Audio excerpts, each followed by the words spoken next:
Bonjour, bienvenue sur Histoire d'en dire plus. Aujourd'hui, on va parler d'un grand groupe de rock, si ce n'est le plus grand groupe de rock du monde, Queen.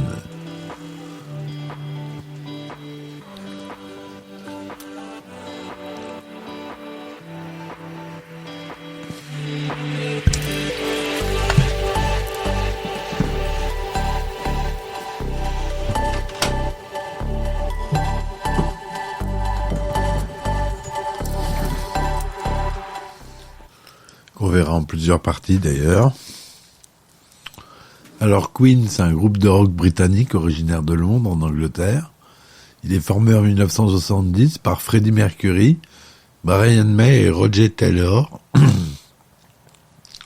Ces deux derniers étant issus du groupe Smile. L'année suivante, le bassiste John Deacon vient compléter la formation. Les 4 membres de Queen sont tous des auteurs-compositeurs. Grâce à son succès et à son influence, Queen est considéré comme l'un des plus grands groupes de rock britanniques de l'histoire. La formation a vendu plus de 300 millions d'albums à l'échelle internationale en 2009, dont 32,5 millions aux États-Unis. Queen est aussi l'un des pionniers du clip vidéo, ayant exploité ce mode de communication dès 1975. En 91, le groupe fait face à la mort prématurée de Freddie Mercury, atteint du sida, chanteur et icône de la formation. Malgré cela, Queen continue d'exister via différents projets et collaborations et a conservé une popularité ainsi que de très nombreux admirateurs inconditionnels dans le monde entier.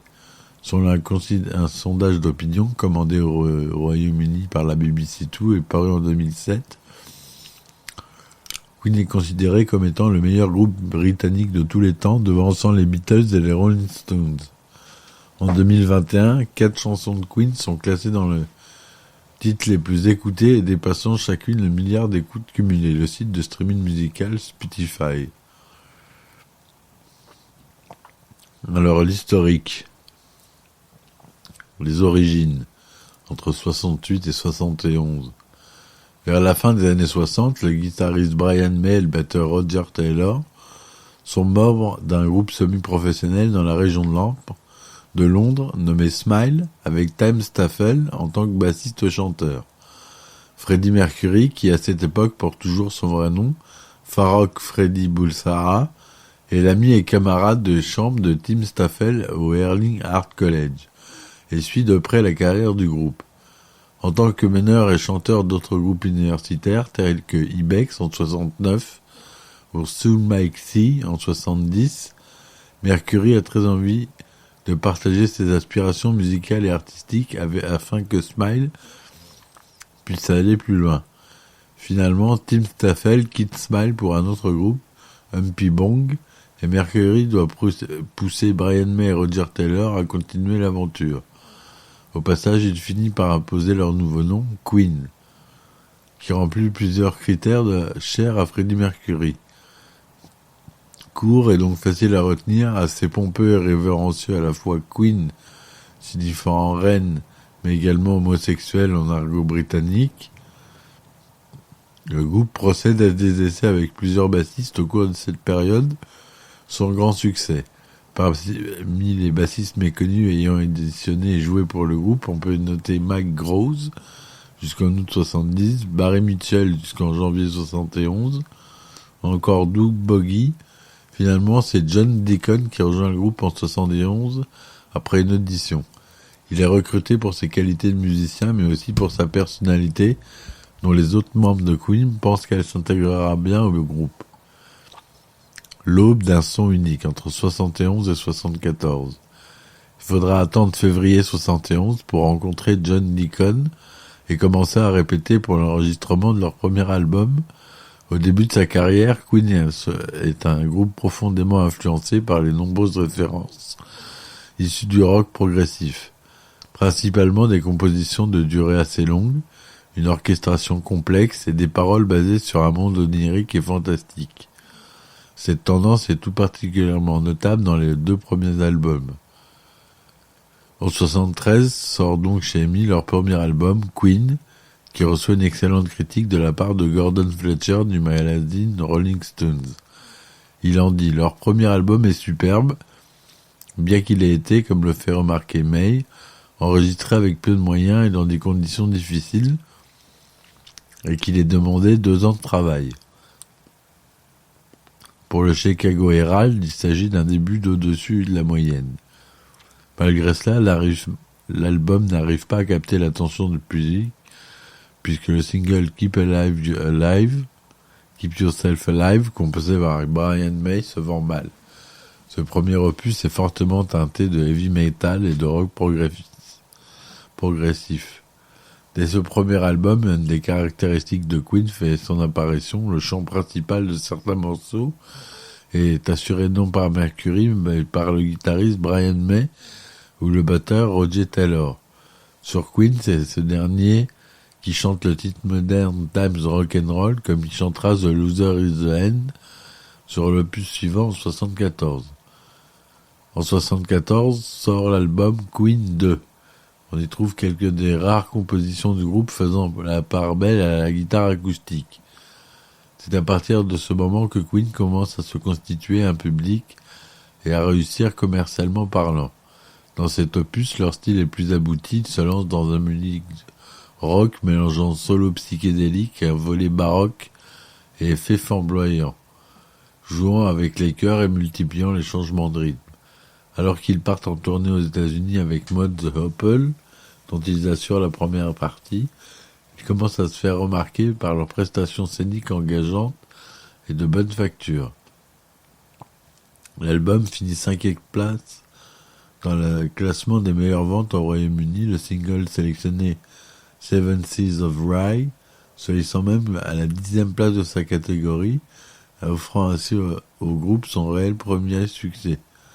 Cependant, malgré la tournée, les ventes aux États-Unis ne décollent toujours pas.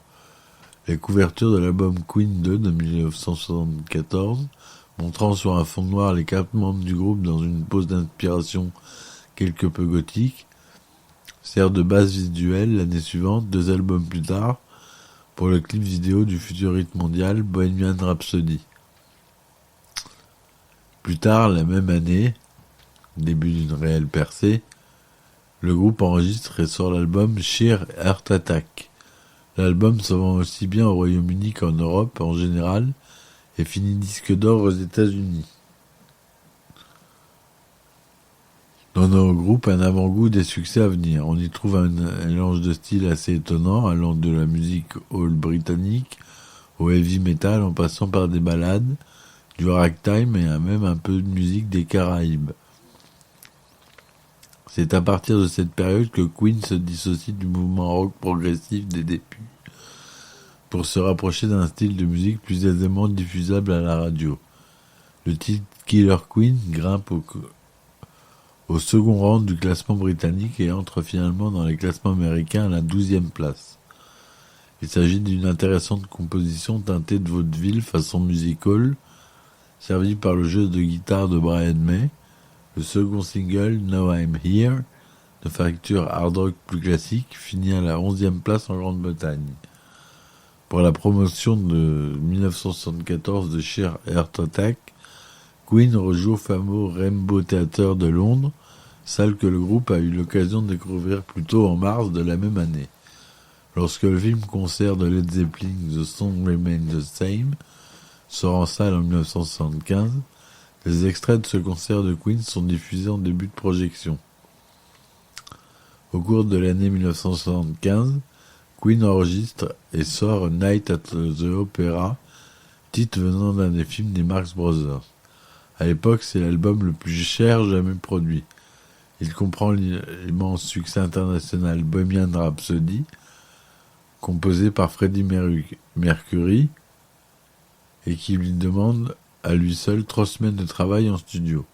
Ce titre est numéro 1 pendant 9 semaines consécutives à sa sortie, puis encore 5 semaines d'affilée lorsque Mercury vient à décéder en 91. En 92, le succès du film Wayne's World auprès du jeune public donne un second souffle à ce morceau. Finalement, ce titre finit troisième single britannique le plus vendu de tous les temps. La maison de production du groupe, il s'agit bien de Trident, label du groupe EMI, souhaitait à l'origine raccourcir le morceau pour faciliter sa diffusion radio. You're My Best Friend, second single, une des rares compositions de John Deacon, s'offre lui un beau succès mondial. Globalement, l'album est d'une richesse et d'une diversité peu commune pour l'époque. Par exemple, sur The Prophet Song, longue de 8 minutes, le groupe joue sur les mouvements de son en stéréophonie et une simple phrase vocale répétée grâce à l'effet delay sur de multiples pistes donne une impression de chorale à l'ensemble. Énorme succès dans leur pays d'origine, l'album offre à Queen un triple disque de platine aux États-Unis. À leur même époque, leur manager, Jim Beach, négocie la rupture du contrat liant Queen au label Trident et quitte la direction commerciale du groupe. Parmi les options proposées à Queen, on peut noter la proposition faite par Peter Grant, manager de Led Zeppelin. Cependant, ce dernier souhaite les faire signer sur la propre maison de disques de ce groupe, ce que Queen ne peut accepter. Ainsi, ils finissent par contacter John Reid, qui s'occupe entre autres d'Elton John. En 1976, le groupe retourne au studio pour enregistrer ce qui sera perçu pendant la précédente, comme le pendant du précédent album, A Night of the Opera, intitulé A Day of Races, un titre lui aussi emprunté à un des films des Marx Brothers. Il reprend une couverture assez similaire à son prédécesseur avec une légère variation du logo, cette fois-ci sur fond noir. Quoique très bien reçu tant par les critiques que par les inconditionnels du groupe, l'album peine à égaler A Night of the Opera et se vend moins bien. Le titre phare de l'album, Somebody to Love, s'inspire du gospel et Mercury, May et Taylor multiplient leurs prises de voix en studio afin d'en faire un chœur d'une centaine de voix. Ce titre prend la 13e place des classements aux États-Unis et la seconde place au Royaume-Uni. Cette même année, Queen donne un fameux concert gratuit à Hyde Park à Londres. L'auditoire sera officiellement estimé à 150 000 personnes, bien que plusieurs sources avancent un chiffre proche des 180 000. En 1977, Queen sort News of the World, bien qu'assez durement critiqué à son arrivée dans les bacs. L'album gagne son public avec le temps et finit par être considéré comme un des classiques du hard rock de la fin des années 70. De nouveaux succès sont tout de même issus, qui deviennent par la suite des hymnes sportifs dans le monde entier. We Will Rock You de Brian May, We Are the Champion de Freddie Mercury. Les deux titres finissent numéro 1 aux États-Unis. C'est d'autre part avec cet album que la France commence à s'intéresser au groupe. Roger Taylor sort cette année-là son premier travail en solo sous la forme d'un single, la face A d'une reprise du groupe The Parliament, I Wanna Testify, tandis que la face B est une composition originale de Taylor, Turn on the TV. Il est le premier membre de Queen à s'engager dans une carrière solo. S'ensuit à la sortie en 1978 l'album Jazz, incluant désormais les classiques Fat Bottom Girl, Bicycle Race, qui sont tous deux sortis sur le même 45 tours, et Don't Stop Me Now. Bien qu'étant incontestablement un succès commercial, Jazz est assez critiqué entre autres à cause de la multiplicité des styles musicaux abordés. Ironiquement, le magazine Rolling Stone sort cette pique. Queen n'a pas assez d'imagination pour jouer du jazz. En l'occurrence, il n'en a pas non plus l'imagination nécessaire pour jouer du rock'n'roll. La pochette de l'album s'inspire d'une peinture alors visible sur le mur de Berlin. Parmi les morceaux de cet album, on peut noter Mustapha, performance vocale d'inspiration arabisante, signé Mercury. D'ailleurs, il ne chante pas dans une langue existante, mais il improvise des sonorités aux consonances orientales. Lors d'un événement promotionnel organisé à Wimbledon, pour la sortie du 45 tours comprenant les titres Fat Bottom Girl et Bicycle Race, 50 femmes nues roulent à vélo sur la piste du stade. Les images filmées ce jour-là sont réutilisées pour le clip de Bicycle Race, quelque temps censuré au Royaume-Uni. Après le tournage, la société qui a loué les vélos au groupe demande le remboursement intégral de toutes les selles. Le 26 décembre 1979, il participe au concert People of the Kampuchea où il joue 28 chansons, mais seule la chanson No I'm Here sera incluse dans l'album des spectacles publié le 30 mars 1981. Apparition des synthétiseurs. Queen attaque les années 80 avec l'album à succès The Game, leur opus le mieux vendu en dehors des compilations Greatest Hits. C'est également leur plus gros succès aux États-Unis avant un déclin sensible des ventes dans ce pays. Utilisant la première fois des synthétiseurs, le groupe bouleverse sa propre tradition. En effet, jusqu'ici, les albums arboraient la mention « Aucun synthétiseur n'a été utilisé sur cet album ». En anglais, No Synthesizer. On retrouve sur The Game les tubes Crazy Little Thing Called Love ou Another One Bite to Dust, succès planétaire composé par Deacon.